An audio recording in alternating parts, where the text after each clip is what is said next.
시사저널 보도를 보면은 세월호의 외력이 있었다.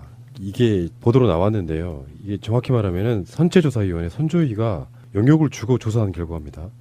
국가기관이 지금 세월호가 선체에 어떤 이상이 있느냐 뭐 이런 것들을 조사하는 과정에서 나온 건데 배 앞쪽 부분 좌연 쪽에 왼쪽에 2,800톤이 힘이 작용해서 찌그러졌다는 게 나왔는데 네, 안쪽으로 움푹 들어갔다는 거죠. 그렇죠. 그러니까 근데 그냥 들어간 게 아니고 그 지점에서 마치 스크래치가 있더라. 그러니까 부딪힌 자국이다라고 지금 보도가 나온 거예요. 우리가 언론에서 그동안 세월호가 누워있는 모습을 볼 때 왼쪽 부분은 잘 안 보였다고 하지만 지금 선조위에서 나오고 있는 조사 결과에 따르면요. 이게 엄밀히 말하면 왼쪽이 아니고 좌측이긴 한데 선수 바닥 쪽이에요. 그렇죠. 선수 바닥 쪽 파란색 색칠해지는 선수 바닥 쪽에 스크래치가 배는 보통 진행 방향으로 스크래치가 나거든요. 진행 방향에 뭔가 부유물이나 나무라든지 기타 물체에 부딪히면 그렇죠. 진행 방향으로 네. 스크래치가 나는데 네. 이 스크래치는 진행 방향과 90도 각도로 스크래치가 나 있어요. 세로로 나 있는 거죠. 네. 굉장히 이상한 진행 스크래치죠. 방향과 예. 90도로 왼쪽으로부터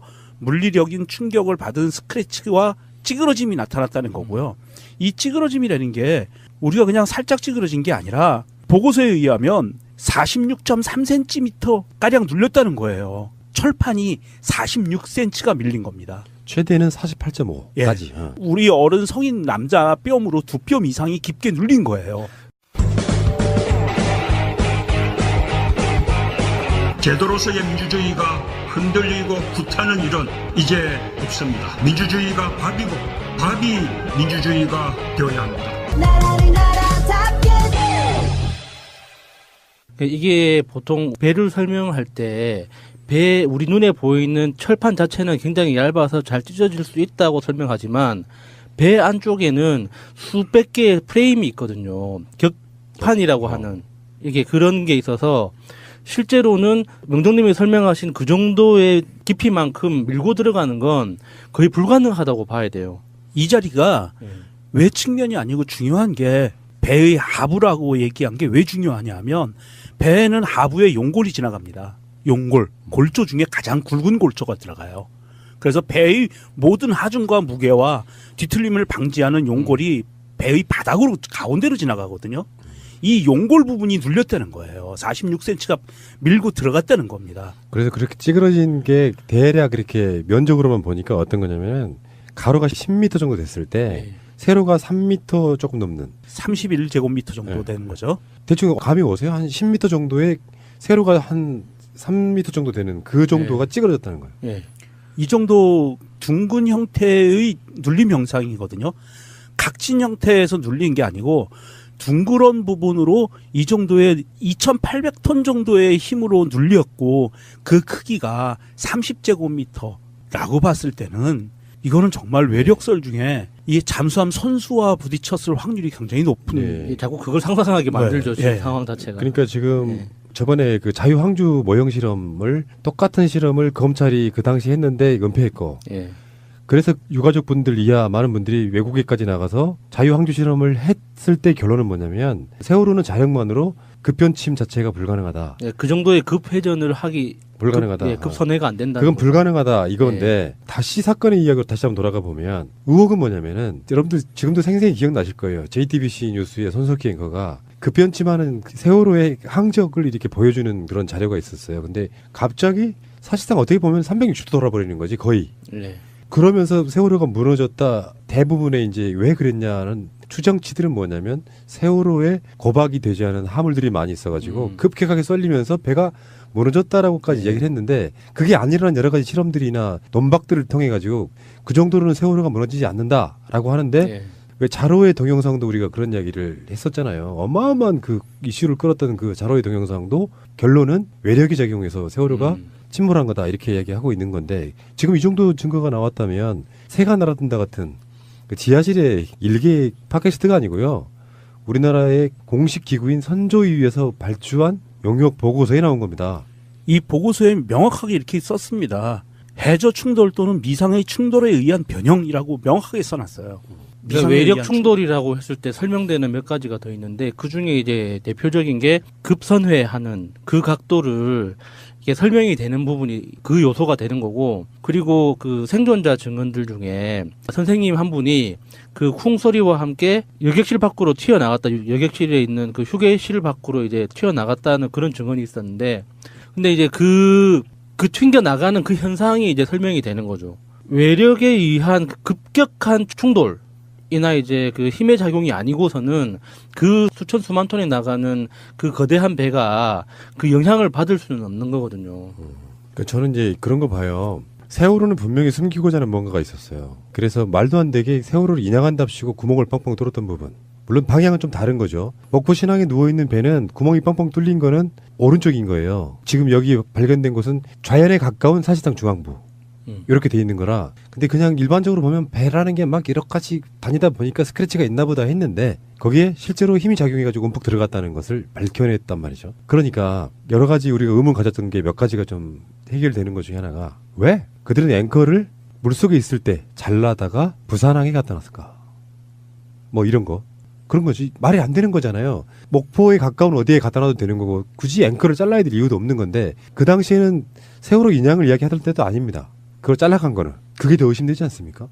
세월호를 인양할 때 누워서 인양하는 거를 반대했잖아요. 신상철님 이하 거기 관련이 있는 분들이 다 세월호를 물속에서 직립하지 않으면 힘들다라고 얘기했단 말이에요.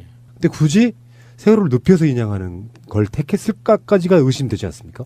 그러면 그 당시에 해수부 공무원들, 박근혜 정권 때의 공무원들이 이런 생각이었을 거라는 생각이 들어요. 눕힌 채 인양해가지고 대충 시신 수습한 뒤에 폐기. 그러면 이 반대쪽을 볼 일이 별로 없잖아요, 사실은. 그런 느낌 들지 않습니까? 폐기하든지 1화는 그냥 폐기, 2화는 직립 요구가 있을 때 직립하면서 무너지게 만드는 거죠. 안에 있는 골조들을 많이 잘라내는 상태에서 갑판 외판들도 많이 잘라낸 상태고요. 그러면서 할 수 있는 이야기가 무너졌을 때 이것은 신속한 실종자 수색을 위해서 어쩔 수 없이 외판을 제거할 수밖에 없었기 때문에 그럼으로 인해서 물리적으로 구조가 취약해져서 무너졌다라고 하면 완벽하게 증거가 사라지는 거죠. 이러한 것을 아마 노렸을 확률이 높고요. 이게 세월호 사건 당시를 보면 몇몇 승객들의 증언에 그게 나옵니다. 물론 이제 그게 CCTV에도 나왔습니다. 배가 기울기 전에 쿵 하는 소리가 들리는 부분, 이 부분이 분명히 있었고요. 조타실에서도 조타수가 그 당시 그날 4월 16일 날 좌현으로 5도 각도, 5도면 아주 미세하잖아요. 5도 각도를 변침을 지시했을 때 조타수가 타가 이상하다라는 이야기를 합니다. 그렇죠. 예.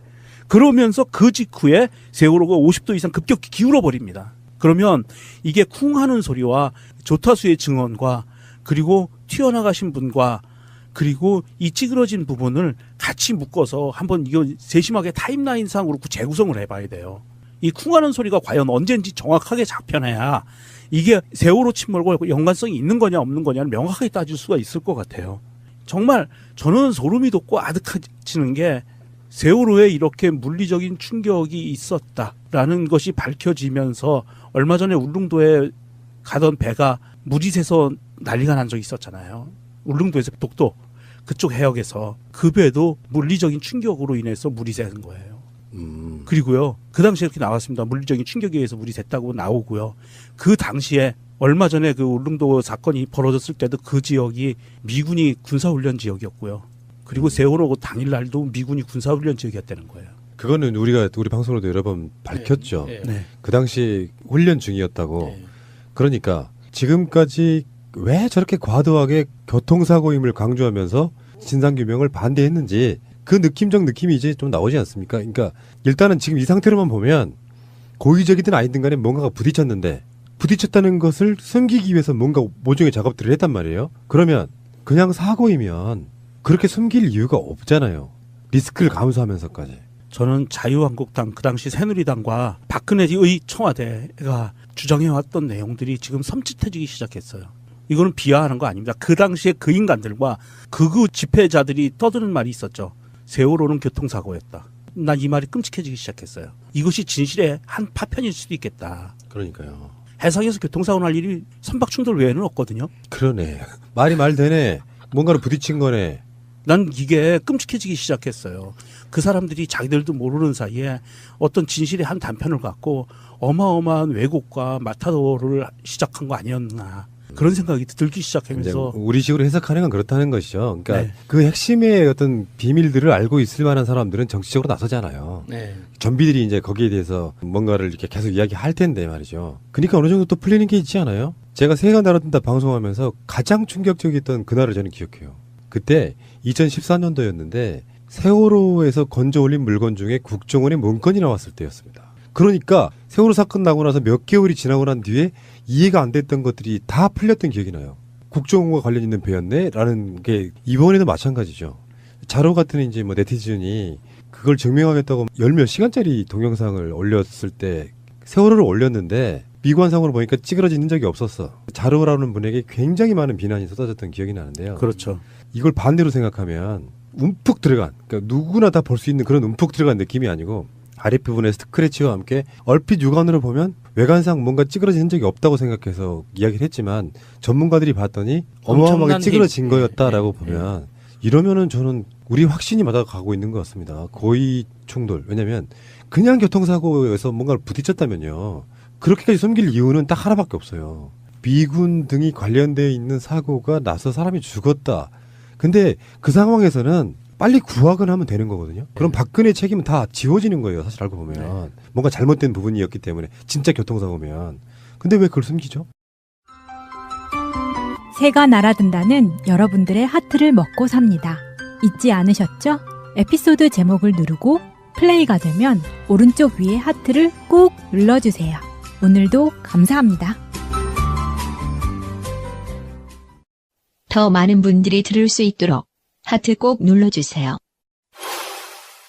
고의적으로 구조하지 않았다는 그런 정황들까지 포함해서요. 이 실험 데이터와 이번에 보고서에 나온 실험 데이터와 선박의 구조를 보면 그 스크래치 90도 직각으로 나 있는 스크래치죠. 진행 방향과 직각입니다. 이 스크래치를 설명하는 부분이 첫 번째가 어떤 외력이 앞부분이 둥그런 모습을 갖고 있는 외력이 이 부분을 충돌을 합니다. 이 부분이 어디냐 하면 컨테이너가 실려 있는 부분이에요. 선수의 그 밑에 바닥입니다. 거기를 충돌을 하면 작은 물체가 아니라 큰 물체고 그것이 움직이던 거면 관성에 따라서 이게 힘이 더 커지거든요. 움직이는 물체는 힘이 더 커집니다. 서 있는 것보다. 그래서 움직이는 물체가 직각으로 받았을 때 세월호가 위로 밀렸을 거예요. 위쪽으로. 그러면서 세월호는 밀리고 옆에서 부딪힌 부분은 밑으로 가라앉고 이거는 이제 관성대에 따라 어쩔 수 없어요. 그러면서 스크래치가 위에서부터 아래 방향으로 난 거라고 보이고요. 그러면서 긁고 들어간 거라고 보이고 또 하나는 그 김어준과 미친 김 감독이 주장했던 컨테이너 있는 부분에 그 난간에 잘라진 부분들 있죠. 그 무엇인가 눌린 것 같다. 그래서 잘라진 부분이 나왔다라고 얘기하는 게 뭐 미사일이니 뭐 여러 가지 얘기가 있었는데 저는 그것도 이번에 설명이 되는 게 그 잘라진 부분 바로 밑에예요. 충돌 현장이. 이 눌린 자국이 있는 곳이. 그렇다면 위에서 컨테이너들이 떨어지면서 힘이 가장 많이 받는 자리이기 때문에 떨어지면서 눌려서 잘라질 수 있을 확률도 커요.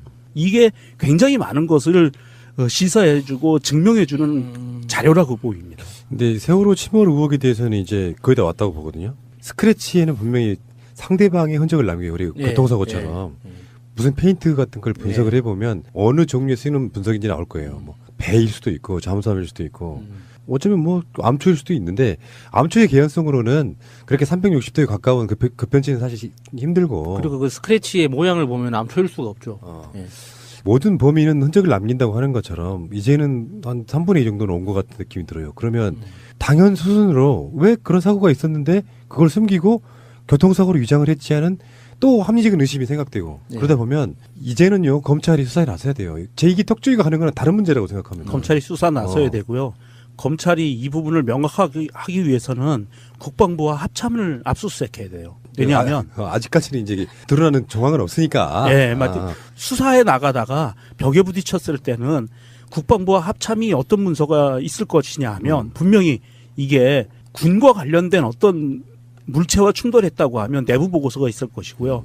우리 군이 아니라 외국 군대와 관련된 것이라고 하면 주고받은 문서들이 남아 있을 거예요. 그렇죠. 그러니까 일단 페인트 분석이 뭐냐가 중요하고 공식적으로 발표하지는 않았는데 그 4.16이 지금 며칠 안 남았잖아요. 그러다 보니까 이제 이런 자료들이 핵심 자료들이 이렇게 언론에 의해서 나오는데요. 아, 막 가슴이 뛰기 시작해요. 지금 제 입장에서는. 설마 사람이 그런 짓을 했을까 싶은 게 현실화된다는 건 얼마나 무서운 건지 아세요? 가득 숨기고 탄압을 하니까 니들 뭐 있는 거 아니야로 시작되는 의심. 근데 지금 그 의심들이 사실 한치의 빗나감 도시 맞아 떨어질 때 그 느끼는 그 소름. 그런 게 현실에서의 세월호가 아닌가 싶어요. 제가 울분이 생기는 게 그런 거랑 관련해서 갈등을 했던 어떤 제 가까운 분들이 몇 분 계시는데 한번 꼭 그 사람들한테 그 이야기를 해주고 싶은 거예요. 너는 왜 이렇게 세월에 미쳐있냐. 그냥 교통사고요 이놈아 뭐 이런 거 있잖아요. 네. 그럴 때마다 아니라면서 계속 설명을 해줬던 건데 한번 꼭 이런 이야기를 해주고 싶은데 아직까지는 완성형은 아니고 부딪히는 흔적은 나왔다. 여기까지 팩트예요 이제 일제는. 예.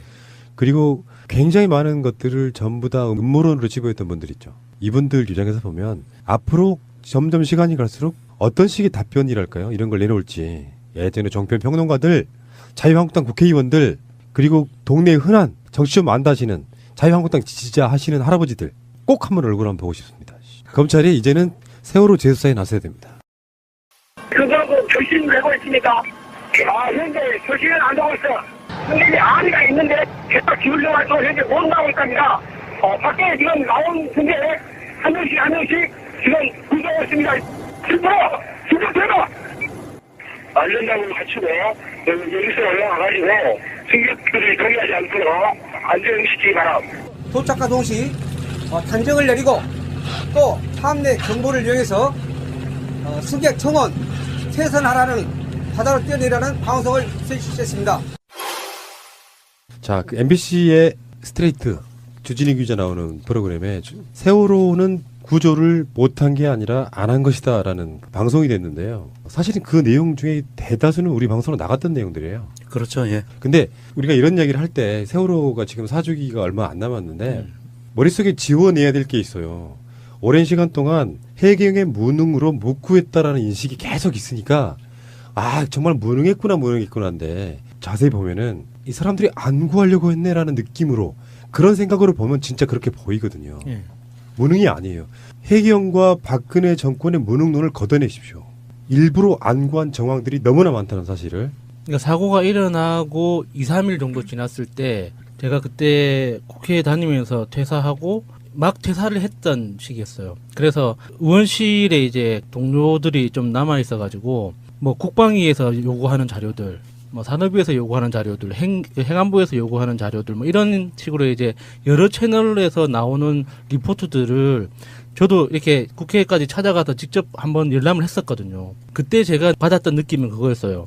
이거는 의지를 갖고 하지 않은 거다. 그러니까 그러니까 너 하지 마라가 아니라 각 모두 그 자리에 있는 사람들이 굉장히 적극적으로 아무것도 하지 않았다는 그런 느낌을 많이 받았어요. 근데 그게 그 굉장히 광범위하고 그 치밀한 그 조직적 구조 안에서 일어나는 그 태도들이기 때문에 그거를 명확하게 딱 너 때문에 너가 뭔가를 하지 않았다라고 집어내기 힘들거든요. 그런 상황들은. 그래서 이게 정부, 그 행정부하고 여러 가지 일을 하다 보면 의지를 갖고 움직이는 것과 의지가 없을 때 보여지는 태도가 명확하게 차이가 나는데 이 세월호에서는 모든 보고서에서 그런 느낌이 확연하게 드러났었어요. 가장 핵심 중에 하나가 그거예요. 초계기 떴죠. 네. 비행기인데 정지가 가능한 비행기. 이렇게 보시면 돼요. 예. 헬기 여러 대 떴죠. 예. 1, 2, 3전 갔죠. 근데 교신이 되고 있냐고 물어봐요. 서해 해경청 상황실에서. 김경일이 답합니다. 현재 교신은 안 되고 있습니다. 무슨 뜻이냐면 교신 자체를 시도하지 않았어요. 배가 지금 침몰하고 있잖아요. 그러면 가장 먼저 해야 될 게 배에 있는 누군가에게 상황이 어떠냐고 물어보는 게 정상이잖아. 어느 누구도 교신하지 않았는데 김경일은 교신이 안 되고 있다고 거짓말합니다. 방송도 한 번도 안 했죠. 그 그렇죠. 확성기 같은 거라도 어떤 노력하는 시도조차 한 번도 안 했었죠. 그걸 이름은 이제 퇴선 명령이라고 하는데 퇴선 명령을 한 번도 안 했는데요. 그 당시에 김경일 이 사람이 이렇게 이야기를 해요. 도착과 동시에 단정을 내리고 또 함내 경보를 이용해서 승객 청원 퇴선하라. 바다로 뛰어내리라는 방송을 실시했다고 기자회견까지 합니다. 근데 그리고 나중에 그게 밝혀졌죠. 퇴선 명령을 단 한 번도 하지 않았습니다. 배가 막 기울면 어느 정도 탈출이 가능한 시점까지 있잖아요. 네. 도착해가지고 한 번도 배 밖으로 탈출하는 이야기를 안 해요. 헬기도 마찬가지고. 그러면 이게 구조 안 할 생각이었다는 거잖아요. 세월호 사건 초창기 때 구조 인원 몇 명 이렇게 막 보도가 될 때 사실 구조가 아니고 스스로 셀프 구조된 사람들이 바다로 뛰어내리면 뜰채로 건져 올리는 방식이었던. 근데 보니까 충격적이었던 게 김경일 정장이 벌써 3년 만기 출소를 했더라고요. 했죠. 그것도 놀라웠는데 이때 이제 MBC 양윤경 기자가 정말 끝까지 쫓아가더라고요. 막 이 사람이 집 앞에서 12시 정도에 밤 12시에 들어오는 거를 잡아서 인터뷰를 시도를 하는데 계속 도망가거든요. 집 주위로. 나중에는 산에까지 올라가요. 근데 이 기자가 구두를 신었는데 끝까지 쫓아가더라고요. 그러면서 왜 거짓말을 했냐. 당시에 정장 혼자 그런 기자회견을 할 만큼의 그런 기획력이라던가 그런 상황을 만들 수가 없는데 누구의 지시로 했느냐에 대해서 끝까지 입을 다물더라고요. 분명 누군가가 시켰을 텐데. 그 부분에 대해서는 김경일 정장이 적용된 죄목 빼고 나머지 부분에 대해서 추가 수사가 필요하고요. 추가 수사를 통해서 기소하면 그때는 불게 돼 있습니다. 그 부분이 있고 검찰이 물론 이것을 대충 뭉개고 지나간 정황이 너무 강하기는 한데 그 부분에 대해서 좀 다시 한번 조사를 해봐야 될 것 같고요. 사실 MBC가 이 스트레이트 방송을 통해서 MBC 자체로서도 통렬한 반성을 한다라고 그러고 기자 본인도 스스로를 반성을 한다라고 이야기를 했는데 저는 그 방송 맨 마지막 말미에 MBC의 전원구조 오보에 대해서 진상에 대해서 이야기할 줄 알았어요. 그런데 전원구조 오보에 대한 이야기는 한마디도 없더라고요. MBC가 진정 정신을 차리고 그 당시에 본인들이 얼마만큼 잘못을 했는지에 대한 통렬한 반성을 한다면 전원구조 오보가 왜 나왔는지 어떤 선에서 움직인 건지에 대한 명확한 조사 결과를 발표하고 검찰에 수사 의뢰를 해야 정상이라고 봅니다. 자, 그건 뭐 또 다른 문제니까요. 어쨌건 이거 구조 안 한 거야. 구조를 못한 게 아니고 네. 그런 얘기 할 때마다 음모론이라고 이야기 막 공격했던 사람들 있죠. 거기 나오는 전문가들이 상황을 다 보더니 다 똑같은 얘기를 하는데요. 이거는 구조를 못한 게 아니고 안 한 게 맞다는 식의 인터뷰들이 엄청 많이 나오잖아요. 네. 네.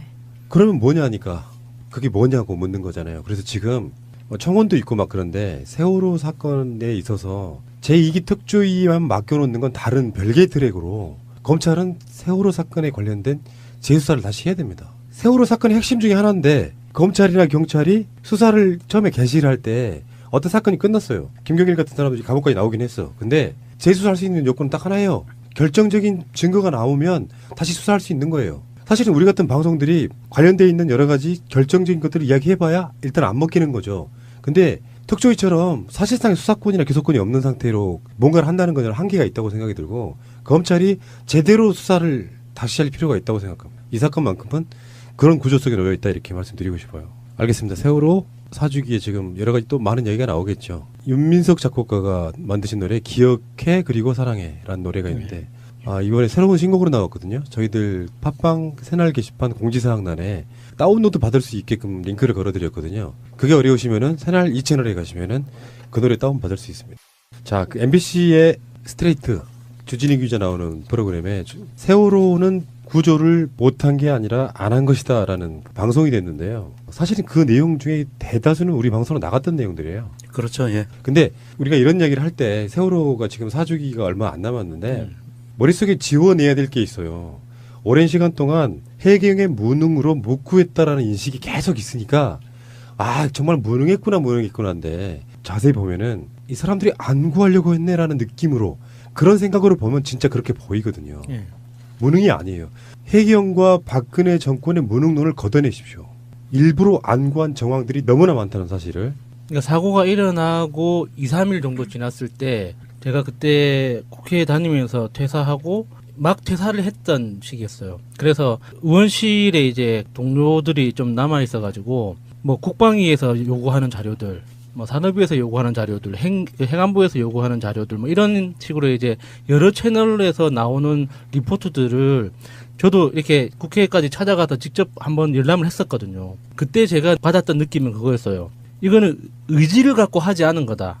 그러니까 너 하지 마라가 아니라 각 모두 그 자리에 있는 사람들이 굉장히 적극적으로 아무것도 하지 않았다는 그런 느낌을 많이 받았어요. 근데 그게 그 굉장히 광범위하고 그 치밀한 그 조직적 구조 안에서 일어나는 그 태도들이기 때문에 그거를 명확하게 딱 너 때문에 너가 뭔가를 하지 않았다라고 집어내기 힘들거든요. 그런 상황들은. 그래서 이게 정부, 그 행정부하고 여러 가지 일을 하다 보면 의지를 갖고 움직이는 것과 의지가 없을 때 보여지는 태도가 명확하게 차이가 나는데 이 세월호에서는 모든 보고서에서 그런 느낌이 확연하게 드러났었어요. 가장 핵심 중에 하나가 그거예요. 초계기 떴죠. 네. 비행기인데 정지가 가능한 비행기. 이렇게 보시면 되고. 헬기 여러 대 떴죠. 1, 2, 3전 갔죠. 근데 교신이 되고 있냐고 물어봐요. 서해 해경청 상황실에서 김경일이 답합니다. 현재 교신은 안 되고 있습니다. 무슨 뜻이냐면 교신 자체를 시도하지 않았어요. 배가 지금 침몰하고 있잖아요. 그러면 가장 먼저 해야 될 게 배에 있는 누군가에게 상황이 어떠냐고 물어보는 게 정상이잖아. 어느 누구도 교신하지 않았는데 김경일은 교신이 안 되고 있다고 거짓말합니다. 방송도 한 번도 안 했죠. 그 그렇죠. 확성기 같은 거라도 어떤 노력하는 시도조차 한 번도 안 했었죠. 그걸 이름은 이제 퇴선 명령이라고 예. 하는데 퇴선 명령을 한 번도 안 했는데요. 그 당시에 김경일 이 사람이 이렇게 이야기를 해요. 도착과 동시에 단정을 내리고 또 함내 경보를 이용해서 승객 총원 퇴선하라. 바다로 뛰어내리라는 방송을 실시했다고 기자회견까지 합니다. 근데 그리고 나중에 그게 밝혀졌죠. 퇴선 명령을 단 한 번도 하지 않았습니다. 배가 막 기울면 어느 정도 탈출이 가능한 시점까지 있잖아요. 네. 도착해가지고 한 번도 배 밖으로 탈출하는 이야기를 안 해요. 헬기도 마찬가지고. 그러면 이게 구조 안 할 생각이었다는 거잖아요. 세월호 사건 초창기 때 구조 인원 몇 명 이렇게 막 보도가 될 때 네. 사실은 구조가 아니고 스스로 셀프 구조된 사람들이 바다로 뛰어내리면 뜰채로 건져 올리는 방식이었던. 근데 보니까 충격적이었던 게 김경일 정장이 벌써 3년 만기 출소를 했더라고요. 했죠. 그것도 놀라웠는데 이때 이제 MBC 양윤경 기자가 정말 끝까지 쫓아가더라고요. 막 이 사람이 집 앞에서 12시 정도에 밤 12시에 들어오는 거를 잡아서 인터뷰를 시도를 하는데 계속 도망가거든요. 집 주위로. 나중에는 산에까지 올라가요. 근데 이 기자가 구두를 신었는데 끝까지 쫓아가더라고요. 그러면서 왜 거짓말을 했냐. 당시에 정장 혼자 그런 기자회견을 할 만큼의 그런 기획력이라던가 그런 상황을 만들 수가 없는데 누구의 지시로 했느냐에 대해서 끝까지 입을 다물더라고요. 분명 누군가가 시켰을 텐데. 그 부분에 대해서는 김경일 정장이 적용된 죄목 빼고 나머지 부분에 대해서 추가 수사가 필요하고요. 추가 수사를 통해서 기소하면 그때는 불게 돼 있습니다. 그 부분이 있고 검찰이 물론 이것을 대충 뭉개고 지나간 정황이 너무 강하기는 한데 그 부분에 대해서 좀 다시 한번 조사를 해봐야 될 것 같고요. 사실 MBC가 이 스트레이트 방송을 통해서 MBC 자체로서도 통렬한 반성을 한다라고 그러고 기자 본인도 스스로를 반성을 한다라고 이야기를 했는데 저는 그 방송 맨 마지막 말미에 MBC의 전원구조 오버에 대해서 진상에 대해서 이야기할 줄 알았어요. 그런데 전원구조 오버에 대한 이야기는 한마디도 없더라고요. MBC가 진정 정신을 차리고 그 당시에 본인들이 얼마만큼 잘못을 했는지에 대한 통렬한 반성을 한다면 전원구조 오보가 왜 나왔는지 어떤 선에서 움직인 건지에 대한 명확한 조사 결과를 발표하고 검찰에 수사 의뢰를 해야 정상이라고 봅니다. 자, 그건 뭐 또 다른 문제니까요. 어쨌건 이거 구조 안 한 거야. 구조를 못한 게 아니고 네. 그런 얘기 할 때마다 음모론이라고 이야기 막 공격했던 사람들 있죠. 거기 나오는 전문가들이 상황을 다 보더니 다 똑같은 얘기를 하는데요. 이거는 구조를 못한 게 아니고 안 한 게 맞다는 식의 인터뷰들이 엄청 많이 나오잖아요. 네. 그러면 뭐냐니까 그게 뭐냐고 묻는 거잖아요. 그래서 지금 청원도 있고 막 그런데 세월호 사건에 있어서 제2기 특조위만 맡겨놓는 건 다른 별개의 트랙으로 검찰은 세월호 사건에 관련된 재수사를 다시 해야 됩니다. 세월호 사건의 핵심 중에 하나인데 검찰이나 경찰이 수사를 처음에 개시를 할 때 어떤 사건이 끝났어요. 김경일 같은 사람들이 감옥까지 나오긴 했어. 근데 재수사할 수 있는 요건은 딱 하나예요. 결정적인 증거가 나오면 다시 수사할 수 있는 거예요. 사실은 우리 같은 방송들이 관련돼 있는 여러 가지 결정적인 것들을 이야기해봐야 일단 안 먹히는 거죠. 근데 특조위처럼 사실상의 수사권이나 기소권이 없는 상태로 뭔가를 한다는 건 한계가 있다고 생각이 들고 검찰이 제대로 수사를 다시 할 필요가 있다고 생각합니다. 이 사건만큼은 그런 구조 속에 놓여 있다 이렇게 말씀드리고 싶어요. 시사저널 보도를 보면은 세월호의 외력이 있었다. 이게 보도로 나왔는데요. 이게 정확히 말하면은 선체조사위원회 선조위가 영역을 주고 조사한 결과입니다. 국가기관이 지금 세월호가 선체에 어떤 이상이 있느냐 뭐 이런 것들을 조사하는 과정에서 나온 건데 배 앞쪽 부분 좌연 쪽에 왼쪽에 2,800톤이 힘이 작용해서 찌그러졌다는 게 나왔는데 네, 안쪽으로 움푹 들어갔다는 거죠. 그렇죠. 그러니까 예. 근데 그냥 들어간 게 아니고 그 지점에서 마치 스크래치가 있더라. 그러니까 부딪힌 자국이다라고 지금 보도가 나온 거예요. 우리가 언론에서 그동안 세월호가 누워있는 모습을 볼 때 왼쪽 부분은 잘 안 보였다고 하지만 지금 선조위에서 나오고 있는 조사 결과에 따르면요. 이게 엄밀히 말하면 왼쪽이 아니고 좌측이긴 한데 선수 바닥 쪽이에요. 그렇죠. 선수 바닥 쪽 파란색 색칠해지는 선수 바닥 쪽에 스크래치가 배 배는 보통 진행 방향으로 스크래치가 나거든요. 진행 방향에 뭔가 부유물이나 나무라든지 기타 물체에 부딪히면 그렇죠. 진행 방향으로 네. 스크래치가 나는데 네. 이 스크래치는 진행 방향과 90도 각도로 스크래치가 나 있어요. 세로로 나 있는 거죠. 예. 굉장히 이상한 진행 스크래치죠. 방향과 예. 90도로 왼쪽으로부터 물리력인 충격을 받은 스크래치와 찌그러짐이 나타났다는 거고요. 이 찌그러짐이라는 게 우리가 그냥 살짝 찌그러진 게 아니라 보고서에 의하면 46.3cm 가량 눌렸다는 거예요. 철판이 46cm가 밀린 겁니다. 최대는 48.5까지. 우리 어른 성인 남자 뼘으로 2뼘 이상이 깊게 눌린 거예요. 제도로서의 민주주의가 흔들리고 구타는 일은 이제 없습니다. 민주주의가 밥이고 밥이 민주주의가 되어야 합니다.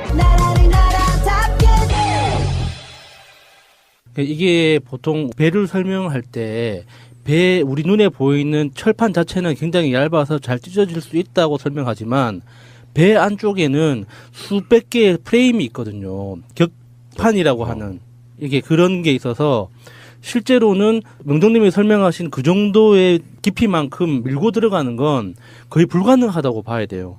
이 자리가 왜 측면이 아니고 중요한 게 배의 하부라고 얘기한 게 왜 중요하냐면 배에는 하부에 용골이 지나갑니다. 용골, 골조 중에 가장 굵은 골조가 들어가요. 그래서 배의 모든 하중과 무게와 뒤틀림을 방지하는 용골이 배의 바닥으로 가운데로 지나가거든요. 이 용골 부분이 눌렸다는 거예요. 46cm가 밀고 들어갔다는 겁니다. 그래서 그렇게 찌그러진 게 대략 그렇게 면적으로만 보니까 어떤 거냐면 가로가 10m 정도 됐을 때 세로가 3m 조금 넘는 31제곱미터 정도 되는 거죠. 대충 감이 오세요? 한 10m 정도의 세로가 한 3m 정도 되는 그 정도가 찌그러졌다는 거예요. 예. 이 정도 둥근 형태의 눌림 형상이거든요.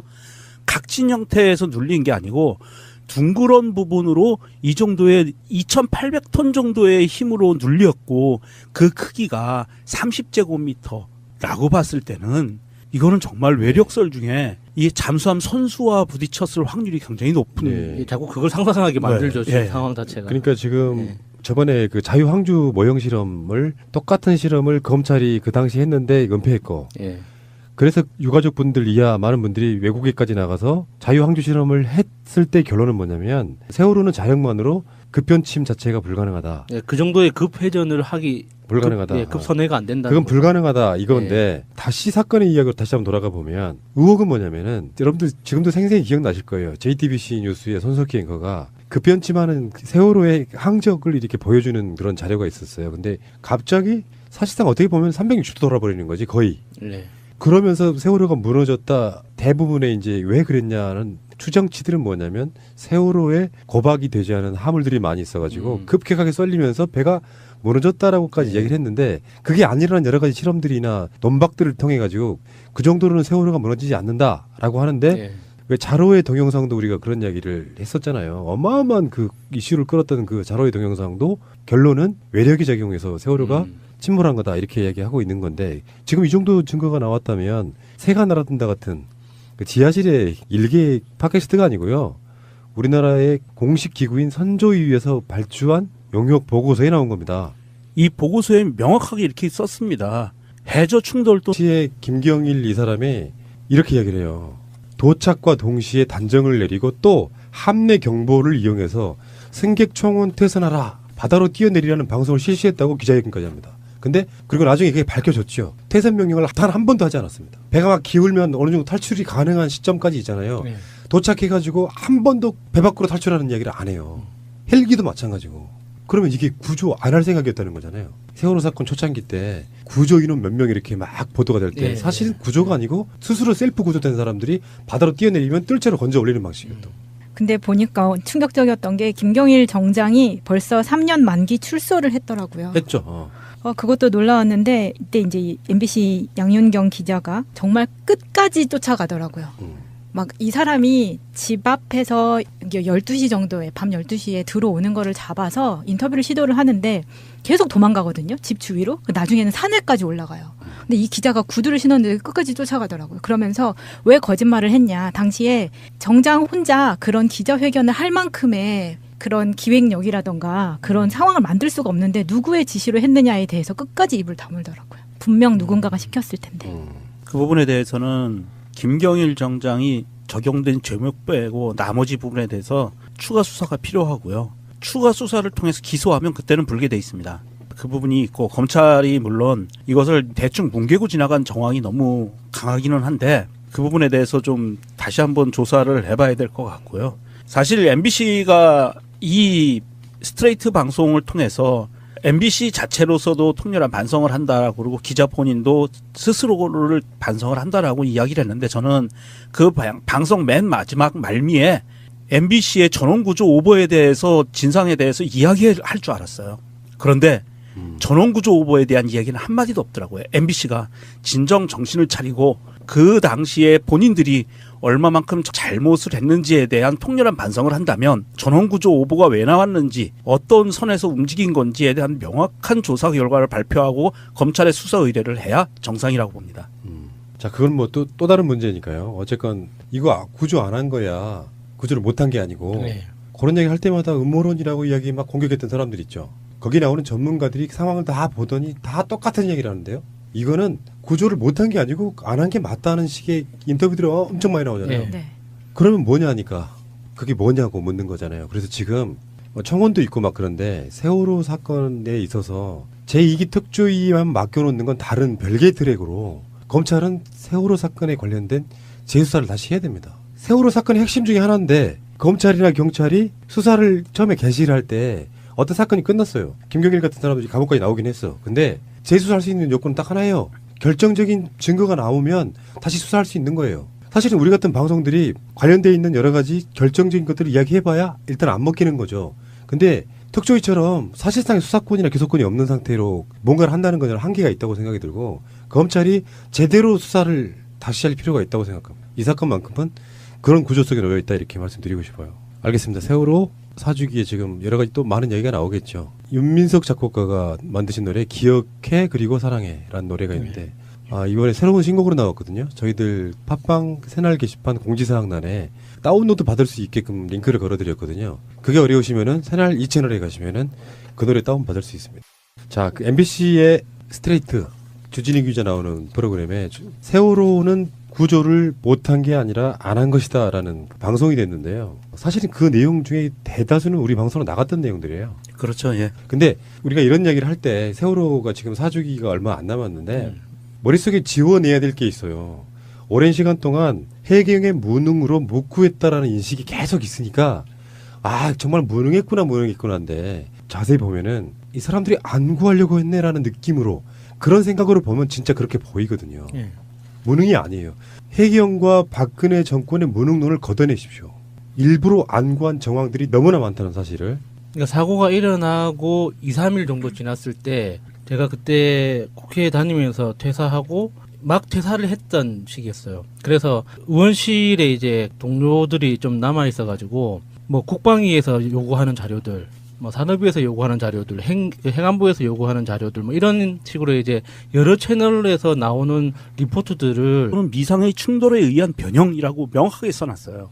그러니까 외력 충돌이라고 했을 때 설명되는 몇 가지가 더 있는데 그 중에 이제 대표적인 게 급선회하는 그 각도를 이게 설명이 되는 부분이 그 요소가 되는 거고, 그리고 그 생존자 증언들 중에 선생님 한 분이 그 쿵 소리와 함께 여객실 밖으로 튀어나갔다, 여객실에 있는 그 휴게실 밖으로 이제 튀어나갔다는 그런 증언이 있었는데, 근데 이제 그 튕겨나가는 그 현상이 이제 설명이 되는 거죠.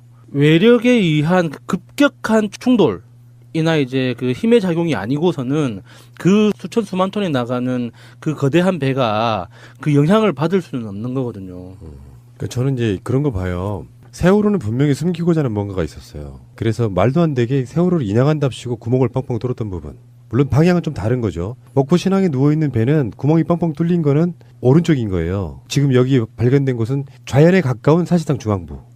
이렇게 돼 있는 거라. 근데 그냥 일반적으로 보면 배라는 게 막 여러 가지 다니다 보니까 스크래치가 있나 보다 했는데 거기에 실제로 힘이 작용해가지고 움푹 들어갔다는 것을 밝혀냈단 말이죠. 그러니까 여러 가지 우리가 의문 가졌던 게 몇 가지가 좀 해결되는 것 중에 하나가 왜 그들은 앵커를 물속에 있을 때 잘라다가 부산항에 갖다 놨을까? 뭐 이런 거. 그런 거지. 말이 안 되는 거잖아요. 목포에 가까운 어디에 갖다 놔도 되는 거고 굳이 앵커를 잘라야 될 이유도 없는 건데 그 당시에는 세월호 인양을 이야기하던 때도 아닙니다. 그걸 잘라간 거는. 그게 더 의심되지 않습니까? 세월호를 인양할 때 누워서 인양하는 거를 반대했잖아요. 신상철님 이하 거기 관련이 있는 분들이 다 세월호를 물속에서 직립하지 않으면 힘들다라고 얘기했단 말이에요. 근데 굳이 세월호를 눕혀서 인양하는 걸 택했을까까지가 의심되지 않습니까? 그러면 그 당시에 해수부 공무원들, 박근혜 정권 때의 공무원들이 이런 생각이었을 거라는 생각이 들어요. 눕힌 채 인양해가지고 대충 시신 수습한 뒤에 폐기. 그러면 이 반대쪽을 볼 일이 별로 없잖아요, 사실은. 그런 느낌 들지 않습니까? 폐기하든지 1화는 그냥 폐기, 2화는 직립 요구가 있을 때 직립하면서 무너지게 만드는 거죠. 안에 있는 골조들을 많이 잘라내는 상태에서 갑판 외판들도 많이 잘라낸 상태고요. 그러면서 할 수 있는 이야기가 무너졌을 때 이것은 신속한 실종자 수색을 위해서 어쩔 수 없이 외판을 제거할 수밖에 없었기 때문에 그럼으로 인해서 물리적으로 구조가 취약해져서 무너졌다? 라고 하면 완벽하게 증거가 사라지는 거죠. 이러한 것을 아마 노렸을 확률이 높고요. 이게 세월호 사건 당시를 보면 몇몇 승객들의 증언에 그게 나옵니다. 물론 이제 그게 CCTV에도 나왔습니다. 배가 기울기 전에 쿵 하는 소리가 들리는 부분, 이 부분이 분명히 있었고요. 조타실에서도 조타수가 그 당시 그날 4월 16일 날 좌현으로 5도 각도, 5도면 아주 미세하잖아요. 5도 각도를 변침을 지시했을 때 조타수가 타가 이상하다라는 이야기를 합니다. 그렇죠. 예. 그러면서 그 직후에 세월호가 50도 이상 급격히 기울어 버립니다. 그러면 이게 쿵 하는 소리와 조타수의 증언과 그리고 튀어나가신 분과 그리고 이 찌그러진 부분을 같이 묶어서 한번 이거 세심하게 타임라인상으로 재구성을 해봐야 돼요. 이 쿵 하는 소리가 과연 언젠지 정확하게 잡혀내야 이게 세월호 침몰과 연관성이 있는 거냐 없는 거냐를 명확하게 따질 수가 있을 것 같아요. 정말 저는 소름이 돋고 아득해지는 게 세월호에 이렇게 물리적인 충격이 있었다라는 것이 밝혀지면서 얼마 전에 울릉도에 가던 배가 물이 새서 난리가 난 적이 있었잖아요. 울릉도에서 독도 그쪽 해역에서 그 배도 물리적인 충격으로 인해서 물이 새는 거예요. 그리고요. 그 당시에 이렇게 나왔습니다. 물리적인 충격에 의해서 물이 샜다고 나오고요. 그 당시에 얼마 전에 그 울릉도 사건이 벌어졌을 때도 그 지역이 미군이 군사훈련 지역이었고요. 그리고 세월호 당일날도 미군이 군사훈련 지역이었다는 거예요. 그거는 우리 방송으로도 여러 번 밝혔죠. 네. 그 당시 훈련 중이었다고. 그러니까 지금까지 왜 저렇게 과도하게 교통사고임을 강조하면서 진상규명을 반대했는지 그 느낌적 느낌이 이제 좀 나오지 않습니까? 그러니까 일단은 지금 이 상태로만 보면 고의적이든 아니든 간에 뭔가가 부딪혔는데 부딪혔다는 것을 숨기기 위해서 뭔가 모종의 작업들을 했단 말이에요. 그러면 그냥 사고이면 그렇게 숨길 이유가 없잖아요. 리스크를 감수하면서까지. 저는 자유한국당 그 당시 새누리당과 박근혜의 청와대가 주장해왔던 내용들이 지금 섬찟해지기 시작했어요. 이거는 비하하는 거 아닙니다. 그 당시에 그 인간들과 극우 집회자들이 떠드는 말이 있었죠. 세월호는 교통사고였다. 난 이 말이 있을 것이냐 하면 분명히 이게 군과 관련된 어떤 물체와 충돌했다고 하면 내부 보고서가 있을 것이고요. 우리 군이 아니라 외국 군대와 관련된 것이라고 하면 주고받은 문서들이 남아 있을 거예요. 그렇지. 그러니까 일단 페인트 분석이 뭐냐가 중요하고 공식적으로 발표하지는 않았는데 그 4.16이 지금 며칠 안 남았잖아요. 그러다 보니까 이제 이런 자료들이 핵심 자료들이 이렇게 언론에서 나오는데요. 아, 막 가슴이 뛰기 시작해요. 지금 제 입장에서는. 설마 사람이 그런 짓을 했을까 싶은 게 현실화된다는 건 얼마나 무서운 건지 아세요? 가득 숨기고 탄압을 하니까 니들 뭐 있는 거 아니야로 시작되는 의심. 근데 지금 그 의심들이 사실 한치의 빗나감 도시 맞아 떨어질 때 그 느끼는 그 소름. 그런 게 현실에 있어의 세월호가 아닌가 싶어요. 제가 울분이 생기는 게 그런 거랑 관련해서 갈등을 했던 어떤 제 가까운 분들이 몇 분 계시는데 한번 꼭 그 사람들한테 그 이야기를 해주고 싶은 거예요. 너는 왜 이렇게 세월호에 미쳐있냐. 그냥 교통사고요 이놈아 뭐 이런 거 있잖아요. 네. 그럴 때마다 아니라면서 계속 설명을 해줬던 건데 한번 꼭 이런 이야기를 해주고 싶은데 아직까지는 완성형은 아니고 부딪히는 흔적은 나왔다. 여기까지 팩트예요 이제 일제는. 네. 그리고 굉장히 많은 것들을 전부 다 음모론으로 집어했던 분들 있죠. 이분들 유장에서 보면 앞으로 점점 시간이 갈수록 어떤 식의 답변이랄까요? 이런 걸 내놓을지 예전에 정편 평론가들, 자유한국당 국회의원들 그리고 동네에 흔한 정치 좀 안다시는 자유한국당 지지자 하시는 할아버지들 꼭 한번 얼굴 한번 보고 싶습니다. 검찰이 이제는 세월호 재수사에 나서야 됩니다. 그거 조심 내고 있습니까? 현재 소식은 안 나오고 있어. 승객이 안위가 있는데 계속 기울여가지고 현재 못 나오고 있답니다. 밖에 지금 나온 승객 한 명씩 지금 구조하고 있습니다. 지금 제가 안전장을 갖추고 여기서 올라와가지고 승객들이 동의하지 않도록 안전시키기 바랍니다. 도착과 동시 단정을 내리고 또 함내 경보를 이용해서 승객 청원 퇴선하라는 바다로 뛰어내리라는 방송을 실시했습니다. 자, 그 MBC의 스트레이트 주진희 기자 나오는 프로그램에 세월호는 구조를 못한 게 아니라 안 한 것이다라는 방송이 됐는데요. 사실은 그 내용 중에 대다수는 우리 방송으로 나갔던 내용들이에요. 그렇죠. 예. 근데 우리가 이런 이야기를 할 때 세월호가 지금 사주기가 얼마 안 남았는데 머릿속에 지워내야 될 게 있어요. 오랜 시간 동안 해경의 무능으로 못 구했다라는 인식이 계속 있으니까 정말 무능했구나인데 자세히 보면은 이 사람들이 안 구하려고 했네라는 느낌으로 그런 생각으로 보면 진짜 그렇게 보이거든요. 예. 무능이 아니에요. 해경과 박근혜 정권의 무능론을 걷어내십시오. 일부러 안 구한 정황들이 너무나 많다는 사실을. 그러니까 사고가 일어나고 2, 3일 정도 지났을 때 제가 그때 국회에 다니면서 퇴사하고 막 퇴사를 했던 시기였어요. 그래서 의원실에 이제 동료들이 좀 남아 있어가지고 뭐 국방위에서 요구하는 자료들, 뭐 산업위에서 요구하는 자료들, 행안부에서 요구하는 자료들, 뭐 이런 식으로 이제 여러 채널에서 나오는 리포트들을 저도 이렇게 국회까지 찾아가서 직접 한번 열람을 했었거든요. 그때 제가 받았던 느낌은 그거였어요. 이거는 의지를 갖고 하지 않은 거다. 그러니까 너 하지 마라가 아니라 각 모두 그 자리에 있는 사람들이 굉장히 적극적으로 아무것도 하지 않았다는 그런 느낌을 많이 받았어요. 근데 그게 그 굉장히 광범위하고 그 치밀한 그 조직적 구조 안에서 일어나는 그 태도들이기 때문에 그거를 명확하게 딱 너 때문에 너가 무언가를 하지 않았다라고 집어내기 힘들거든요. 그런 상황들은. 그래서 이게 정부, 그 행정부하고 여러 가지 일을 하다 보면 의지를 갖고 움직이는 것과 의지가 없을 때 보여지는 태도가 명확하게 차이가 나는데 이 세월호에서는 모든 보고서에서 그런 느낌이 확연하게 드러났었어요. 가장 핵심 중에 하나가 그거예요. 초계기 떴죠. 네. 비행기인데 정지가 가능한 비행기. 이렇게 보시면 되고. 헬기 여러 대 떴죠. 1, 2, 3전 갔죠. 근데 교신이 되고 있냐고 물어봐요. 서해 해경청 상황실에서. 김경일이 답합니다. 현재 교신은 안 되고 있습니다. 무슨 뜻이냐면 교신 자체를 시도하지 않았어요. 배가 지금 침몰하고 있잖아요. 그러면 가장 먼저 해야 될 게 배에 있는 누군가에게 상황이 어떠냐고 물어보는 게 정상이잖아. 어느 누구도 교신하지 않았는데 김경일은 교신이 안 되고 있다고 거짓말합니다. 방송도 한 번도 안 했죠. 그 그렇죠. 확성기 같은 거라도 어떤 시도조차 한 번도 안 했었죠. 그걸 이름은 이제 퇴선 명령이라고 하는데 퇴선 명령을 한 번도 안 했는데요. 그 당시 끔찍해지기 시작했어요. 이것이 진실의 한 파편일 수도 있겠다. 그러니까요. 해상에서 교통사고 날 일이 선박충돌 외에는 없거든요. 그러네. 말이 말 되네. 뭔가를 부딪힌 거네. 난 이게 끔찍해지기 시작했어요. 그 사람들이 자기들도 모르는 사이에 어떤 진실의 한 단편을 갖고 어마어마한 왜곡과 마타도를 시작한 거 아니었나. 그런 생각이 들기 시작하면서 우리식으로 해석하는 건 그렇다는 것이죠. 그러니까 네. 그 핵심의 어떤 비밀들을 알고 있을 만한 사람들은 정치적으로 나서잖아요. 네. 전비들이 이제 거기에 대해서 뭔가를 이렇게 계속 이야기할 텐데 말이죠. 그러니까 어느 정도 또 풀리는 게 있지 않아요? 제가 세가 나라든다 방송하면서 가장 충격적이었던 그날을 저는 기억해요. 그때 2014년도였는데 세월호에서 건져 올린 물건 중에 국정원의 문건이 나왔을 때였습니다. 그러니까 세월호 사건 나고 나서 몇 개월이 지나고 난 뒤에 이해가 안 됐던 것들이 다 풀렸던 기억이 나요. 국정원과 관련 있는 배였네라는 게 이번에도 마찬가지죠. 자로 같은 이제 뭐 네티즌이 그걸 증명하겠다고 열몇 시간짜리 동영상을 올렸을 때 세월호를 올렸는데 미관상으로 보니까 찌그러지는 적이 없었어. 자로라는 분에게 굉장히 많은 비난이 쏟아졌던 기억이 나는데요. 그렇죠.